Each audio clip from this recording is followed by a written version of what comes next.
Alamin ang magiging lagay ng panahon sa iba't ibang bahagi ng bansa ngayong araw ng Huwebes. Panoorin po natin ang update mula sa Philippine Weather Bureau Pag-asa.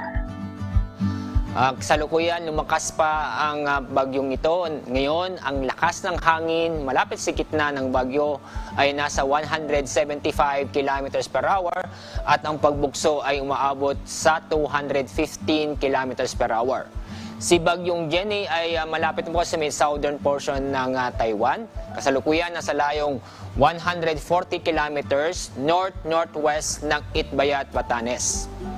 Inaasahan po natin ito ikikilos pakanluran sa bilis na 10 kilometers per hour. Patuloy po niyang pinapalakas ang habagat o southwest monsoon, kung saan itong southwest monsoon ay naapektuhan ang Central Luzon, Southern Luzon at ng Visayas. At kasalukuyan, wala po tayong namomonitor na panibagong low pressure area o bagyo sa loob at sa labas ng ating Philippine Area of Responsibility.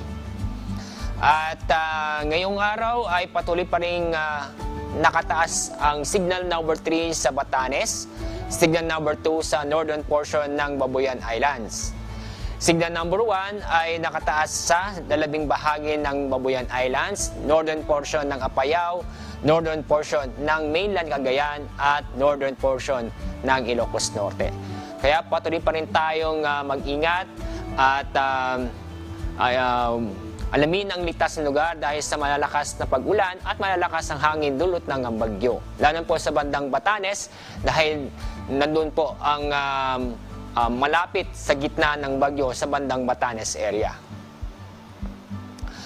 Ngayon ay minaasan pa rin tayo ng pabugso ng malakas na hangin. Sa ibang lugar po yan, dulot ng southwest monsoon.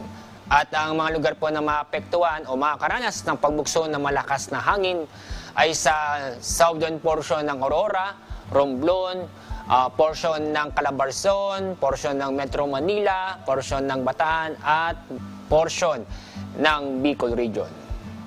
At dahil pa rin sa habagat, ngayong araw may inaasahan po tayo ng moderate to heavy rains sa Zambales, Bataan, Occidental Mindoro at sa northern portion ng Palawan, kasama ang Cuyo, Kalayaan at Calamian Islands.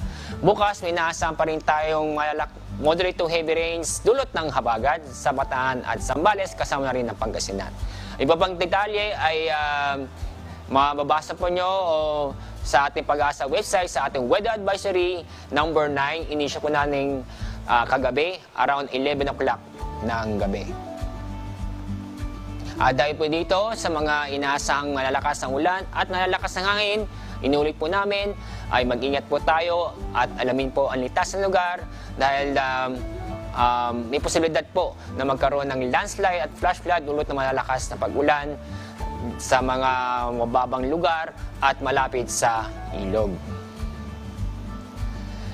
Sa ating gale warning ay patuloy pa rin makakaranas ng matataas ang alon sa seaboard ng Northern Luzon dahil sa bagyo. Ang taas ang alon, aabot po ng 10 metro.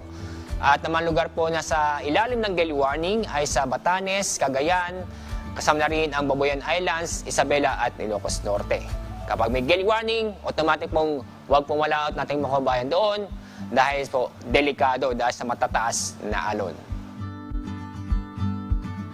At napanood po natin ang update mula sa Pag-asa. Tandaan, sa bawat araw na ating nasisilayan, tayo magpasalamat sa Diyos na may lalang.